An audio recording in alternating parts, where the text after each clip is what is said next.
Welcome back to Just After My Bedtime, the only late night show that remembers when basketball video games look less like the NBA and more like two stick figures and a lowercase r on each end of the court. I'm your host, Sal G. And tonight, we talking about how the evolution of the NBA video games essentially became Live vs. 2K, the game behind the game. Because if you was like me and grew up playing basketball video games, you didn't just watch the NBA, you lived in it. I mean, hell, if you was nice enough on the sticks, you could even ruin friendships over it. And sometimes in those moments, we all learn that even video game controllers have a breaking point. Alright, let's take this from the top. In the beginning, let's be honest, basketball games were, well, barely basketball. The first one dropped in the early 80s was rough, to say the least. I mean, really rough. The Atari game title was simply Basketball from the late 70s. Technically, it had a basketball in it, but basketball players looked like yellow and pink shadow people, well, chasing a square. There's a wild dribbling animation, and for some reason, sometimes when you missed a shot, the ball bounced into your own basket. I mean, look at it, which means even the video game itself was like, look man, we're still figuring this out. Then, in 1983, things started getting interesting with the video game 101, Dr. J versus Larry Bird. And this game originally released on the Apple II, pictured here, but later released on Atari as well. But this game was a huge deal because for the first time, a basketball game actually used real NBA stars. You can play as Larry Bird shooting threes or Dr. J dunking, limited, yes, but making progress. And get this, if you dunked hard enough, the backboard shattered, and then a little janitor had to come and sweep up the glass, which honestly might have been the most realistic part of the entire game industry at that time. Then, in 1990, we got a huge step forward, Lakers versus Celtics in the NBA playoffs. The first game actually endorsed by the NBA, which in turn made it the first time we had recognizable teams and players. I mean, you had Magic Johnson, Larry Bird, and Michael Jordan himself, which we'll get into later because him being featured wasn't always as commonplace as it seemed. On to 1993, and whoop, there it is. Or whoop, there it was, I guess, because one of the greatest sports games ever were released, and that game was NBA Jam. If you grew up playing it in the 90s, you remember this game because NBA Jam was not basketball. NBA Jam was basketball on Red Bull and fireworks. Well, for that time, Pop Rocks and Coca-Cola. I mean, it was 2-on-2, players jumping 12 feet in the air with not a foul in sight. And who could forget that announcer screaming, "He's on fire!" Because after 3 made shots, the ball was indeed on fire. Shout out to the logo below. But after getting on fire, the player can make any shot. And now he could even dunk from half court like a Marvel superhero. And the announcer, Tim Kitzrow, gave us phrases that still live rent-free in our brains, like the infamous, "Boom, Dakalaka!" He came with the energy of a man that was all jacked up on Mountain Dews. But NBA Jam proved something huge. Basketball games could be fun, fast, and culturally changing. Arcades were packed. Kids was fighting over quarters, and somewhere in Chicago, Scottie Pippen was wondering why he was in the game, but Michael Jordan wasn't. Now, before I go any further, I do have to mention in 1994, Barkley did drop a street ball game called Shut Up and Jam. But not too many people paid attention because Electronic Arts was up to something big. And that something was NBA Live 95. A game built to change everything. Now this game changed the formula. Full 5-on-5 basketball, real teams, real rosters with trades, full season modes, even a creative player feature so kids could finally do what the NBA refused to, put themselves on the Lakers or the Bulls. But NBA Live had one little issue. The players moved like they was ice skating on butter. You merely tap left and your point guard would slide 12 feet into the concession stand. But still, for the mid-90s, it was revolutionary. With that being said, there was one giant thing missing in 90s basketball games. What was missing, you ask?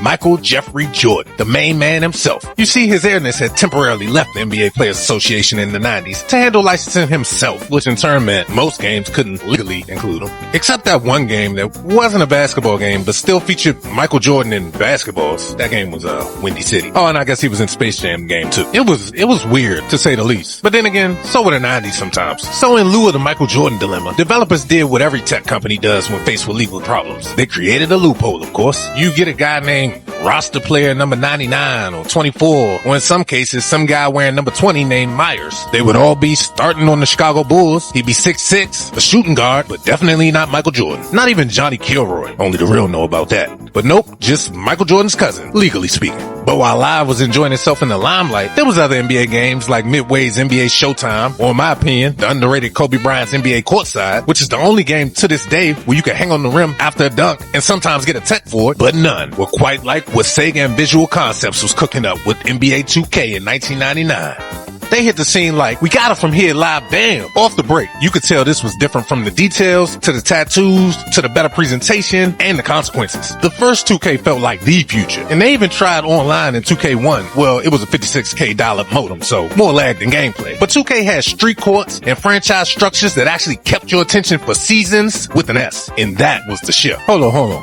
While I'm here, I have to address the early NBA free throws meter. That's not a meter. That's a lie detector. That's a breathalyzer. And 2K wasn't no better.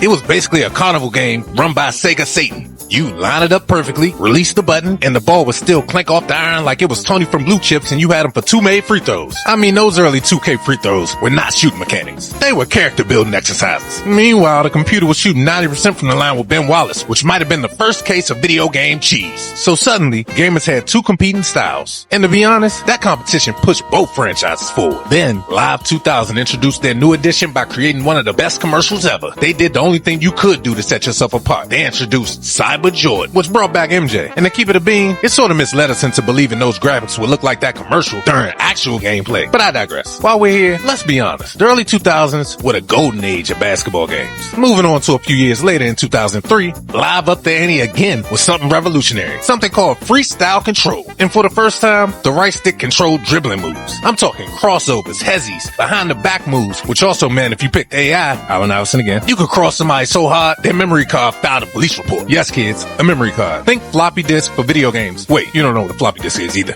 Never mind. Moving on. Then, in 2005, NBA Live introduced one of the coolest features ever. And that feature was none other than the Slam Dunk Contest. I mean, while we were still reeling from the year before, where real-life branded sneakers was added to the game, NBA Live raises the bar yet again. And this wasn't some basic dunk animation. Nah, not at all. In this game, you could control windmills between the legs, hell, sometimes twice, and off the backboard, and the Jumbotron if you was nice with it. It felt like the NBA All-Star Weekend was in your living room, and on PEDs. And if you grew up playing it, you definitely tried to recreate Vince Carter's entire 2000 dunk contest. I mean, you had to, but even that would have been considered tame. That poor Cyber Rim never stood a chance. Meanwhile, while Live was busy having fun, NBA 2K was getting serious. I mean, dangerously realistic. By the late 2010s, they had introduced upgrades like signature animations, player tendencies, broadcast presentation, and eventually, the My Player My Career mode would change the Hoops video landscape permanently. You could create a player, start as a rookie, and play out an entire career, which sounds amazing until you created a player that averages a hot 4 points and 11 turnovers per game, all because apparently Digital Doc Rivers hates your shot selection, so in turn, your playing time suffered. Sorry, I'm still holding a grudge from back then. Then around 2010, something unimaginable happened. NBA Live collapsed. I mean, EA tried to reboot the series as NBA Elite 11, but then the demo came out, and it was bad. It had glitches everywhere. We had the infamous Jesus Bynum, and another glitch that literally had Luau Deng hitting every shot from one corner of the court. I'm serious, every shot from the exact same spot, which means somewhere in an alternate universe, Luau Deng is the greatest shooter of all time. And this mishap caused EA to cancel the game entirely. And from that moment on, NBA 2K basically had no competition. Also around this time, 2K did something brilliant. They released 2K11 with Michael Jordan on the cover and included a new game mode referred to as the Jordan Challenge. You could literally replay his greatest moments of his career, from the flu game to the shot to all the championships. Jordan was no longer a roster player 99. He was actually Michael Jordan himself. And us gamers went wild. And I ain't even gonna sit here and lie. When my friends wasn't around, I definitely put this on Rookie to beat those challenges. Hey man, I had to do what I had to do. Meanwhile, sadly, the NBA Live franchise quietly ended in 2019 after nearly a quarter-decade run, which meant the greatest basketball video game rivalry was over. I mean, NBA 2K didn't just win the war. They won the war so thoroughly, they're the NBA of NBA games. Okay, now fast forward to today. Games like NBA 2K26 are almost photorealistic. You can run franchises, play online, create players, download custom rosters. Well, hell, even compete in NBA 2K esports leagues. Actually, today, the average 2K gamer hardly even plays with any of today's actual NBA players. Hell, yesterday's either for that matter. The game has evolved into a beautiful meld of Grand Theft Auto and NBA Street. Long gone are the days of two people picking two teams and simply playing a simulated game of NBA basketball. The advent of the park was arguably the single greatest addition to basketball games. It created an environment where you and your friends, or even you and complete strangers, can play together and you are simply responsible for what you do out there on the court. What that would snowball into is taking this genre of video games to a place Atari stick figures would have never dreamed. But here's the funny thing. Even with all the realism, all the graphics, and all the technology, every basketball gamer still remembers the same moment. Not the championships, not the franchises, not the realistic animation, but instead, the moment your friend hit a full court shot at the buzzing NBA Jam for the first time and then turned to you and screams, "Boom, Dakalaka!"